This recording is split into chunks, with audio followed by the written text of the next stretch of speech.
Bonjour à toutes et à tous et bienvenue dans cette vidéo sur le système de filtres. On est toujours en bord de mer et cette fois-ci on va regarder un petit peu concrètement à quoi servent les filtres GND. Pour rappel, c'est notamment pour ça qu'on utilise un système de porte-filtres. Avant toute chose, on va essayer de les présenter rapidement. Les filtres GND, ça veut dire gradués à densité neutre.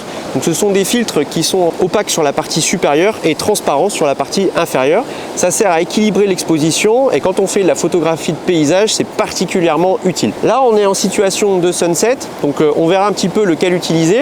Simplement, chez Nisi, il y a une large gamme de filtres GND. Ça va ici, vous voyez, j'ai un filtre qu'on qualifie de soft, donc qui est doux, tout simplement parce que la transition est vraiment particulièrement douce, donc du haut jusqu'à la moitié. Le bas est toujours transparent.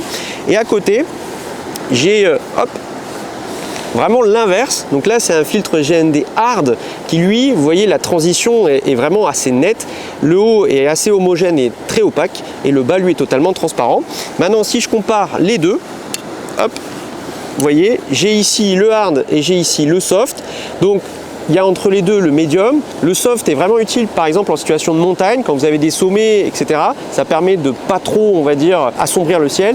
Ça, c'est très utile quand vous avez des paysages qui sont assez tranchés, des plaines, etc. Personnellement, j'utilise quand même beaucoup moins le hard, mais ça, on en reparlera à la fin. Ici, on est en bord de mer, on est sur une situation de sunset et la marque Nisi a créé un filtre particulièrement adapté pour les sunsets. Le voici, c'est le filtre qu'on appelle GND Reverse. Alors Reverse parce qu'il est inversé, il ressemble un petit peu au hard de prime abord, il est très opaque sur la partie supérieure, cependant, à la différence du hard, il est très opaque au centre pour y mettre le soleil sur l'horizon et ensuite l'opacité diminue à mesure qu'on remonte vers l'eau. Donc là j'ai l'appareil photo, j'ai le système V7 qui est monté dessus, on va passer directement à l'intérieur de l'appareil photo pour que vous voyez un petit peu ce qui s'y passe. Je mets le filtre Reverse, et vous allez voir comment ça va se passer. Hop, je déclenche. Alors, vous voyez là sur la vidéo, j'ai mon premier plan ici qui est plutôt correctement exposé. Cependant, là, vous avez une énorme boule de lumière par ici. Ben, c'est tout simplement le soleil. Je mets mon filtre, hop, dans le système de porte-filtre. Pour rappel, je peux en mettre jusqu'à 3, hein, donc il y a déjà le polarisant. Là, je mets le reverse par-dessus. Et alors, regardez sur la vidéo, je descends, hop là, je le cale sur l'horizon. Et vous voyez que d'un coup, le soleil est particulièrement bien exposé. Et ça me fait une scène qui est quand même beaucoup mieux. Si j'enlève le système de porte-filtre, vous allez voir la différence avec et sans. Donc sans, avec. Et voilà, donc ça permet réellement de bien corriger l'exposition.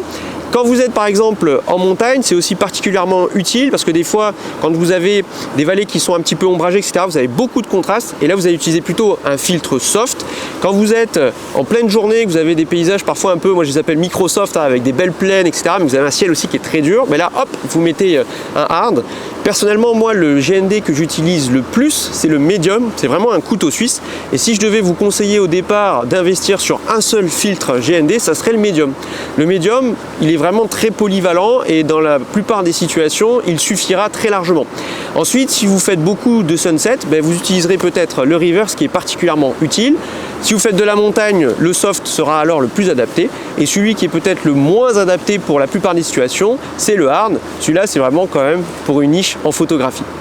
Bref, cette vidéo sur l'utilisation des filtres GND est à présent terminée. Si vous avez des questions, n'hésitez pas à nous les poser surtout et on se fera un plaisir d'y répondre. Allez, à très vite les amis.